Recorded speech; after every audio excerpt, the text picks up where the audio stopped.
এই পৃথিবীতে হাজার রকমের মানুষ। আল্লাহ তাআলা মানুষকে অনেক ভিন্নতা দিয়ে তৈরি করেছে। কিছু মানুষের মনে একটা, মুখে আরেকটা। আসলে আমরা তখন কথায় কথায় বলি যে মুখে মধু, অন্তরে বিষ। তো ইফতারে কিন্তু ভাজা পোড়া ছাড়া একটু ভিন্ন আইটেম হলে মন্দ হয় না। তো হ্যালো ভিউয়ার্স, আসসালামু আলাইকুম, this is Shila and welcome to my page.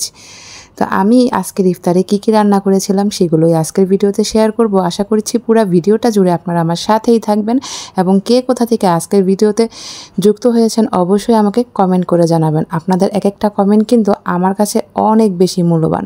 ভিডিওর শুরুতে যেটা দেখলেন সেটা হচ্ছে একটা ফালুদা ম্যাঙ্গো ফ্লেভারের, যেটা আমি রান্না করে নিলাম দুধটাকে জাল করে। খুবই সিম্পল একেবারে ওয়েতে, কিন্তু খুবই হেলদি এবং মজাদার একটা রেসিপি। আর আমি এদিকে করছি হচ্ছে পাস্তা আর নুডলস। আমার পাতিলটা ছোট হয়ে গেছে, একসাথে রান্না করে নিব চিকেন মশলা, পাস্তা, নুডলস। এদিকে আমি ফালুদার জন্য জেলিটা জাল করে নিব আর কি। তো এটা হচ্ছে রাঁধুনির প্যাকেট, যেটা খুবই টেস্টি আর মজাদার। এটা ইফতারে যেমন ছোটরা পছন্দ করে তেমনি কিন্তু বড়রা অনেক পছন্দ করে। আপনি সকালে বানিয়ে ফ্রিজে রেখে দিতে পারেন, তারপরে জাস্ট ইফতারের আগে কিছু ফুডস অ্যাড করে নিলেই হলো। আপনাদের পছন্দ মতো যে যে ধরনের ফুডস খেতে পছন্দ করেন সেগুলো অ্যাড করে, বাস আইসক্রিম অ্যাড করে তারপরে ঠান্ডা ঠান্ডা ফালুদা সার্ভ করে দিবেন।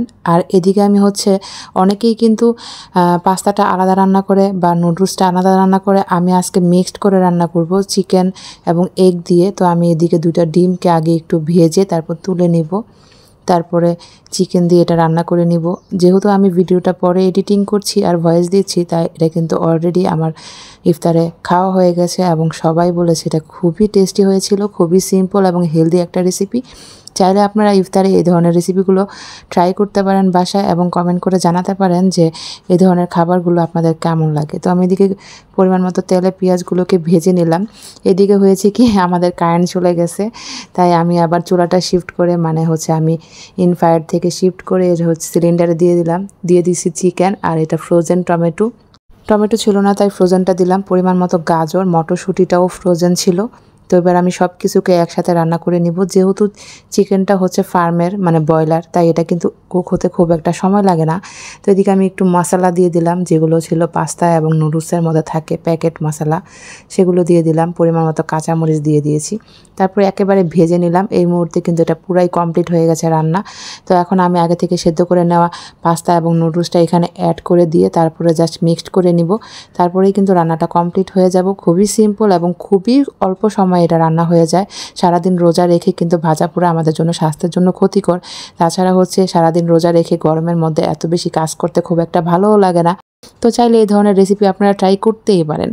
বাই দ্য ওয়ে, ভিডিওর শুরুতে যে কথাটা বলছিলাম, এই কথাটা কিন্তু বাস্তব অর্থে অনেকটাই সত্য। আপনি দেখবেন আপনার চারপাশে আশেপাশে বিভিন্ন ধরনের এই ধরনের মানুষ, যারা কিনা আপনার সামনে একটা বলবে, পিছন থেকে আপনাকে আরেকটা বলবে। তো তাদের মনে থাকে একটা, মুখে থাকে আরেকটা। তো এই ধরনের মানুষ কিন্তু আসলে অনেক ভয়ঙ্কর। তো আমরা আসলে চলার পথে বিভিন্ন ধরনের মানুষের সাথেই আমাদের মিশতে হয়, চলতে হয়, কিছু করার নেই। কিন্তু আমাদের আসলে বুঝে চলতে হবে, আমাদেরকে নিজেদের জ্ঞান বুদ্ধি খাটাতে হবে যে কোন মানুষটা আমাদের জন্য পারফেক্ট। তো সেটাই আসলে ভিডিওর বলার চেষ্টা করেছি আমি। তো আজকের ভিডিওটা আপনাদের কেমন লাগলো আপনারা কিন্তু কমেন্ট করে আমাকে জানাতে একেবারেই ভুলবেন না। তো এই ধরনের ভিডিও পেতে আমার পেজটা ফলো করে দিবেন, আর যারা ইউটিউব চ্যানেল থেকে দেখছেন চ্যানেলটা সাবস্ক্রাইব করে দিয়ে আমার পাশেই থাকবেন। তো আমি এখানে আঙ্গুর, কলা আর হচ্ছে আপেল কুচি দিয়ে দিলাম। এবার সবাইকে সার্ভ করে দিব ইফতারের পরে। আর সবাই কিন্তু খেয়ে খুবই, দেখুন এটা দেখতে আসলে কতটা ইয়াম্মি হয়েছে, তো এটা খেতেও এরকম ইয়াম্মি হবে, এটাই তো মাশাআল্লাহ, তাই না? আলহামদুলিল্লাহ। এতক্ষণ জুড়ে যারা আমার পুরো ভিডিওটা জুড়ে ছিলেন তাদের সবাইকে অসংখ্য ধন্যবাদ। নতুন কোনো ভিডিওতে আপনাদের সাথে আবার দেখা হবে, সেই অবধি সবাই ভালো থাকবেন। সবার জন্য রইল অনেক অনেক দোয়া আর ভালোবাসা। রমজান সবাই জন্য শুভ হোক। সেই পর্যন্ত আল্লাহ হাফেজ।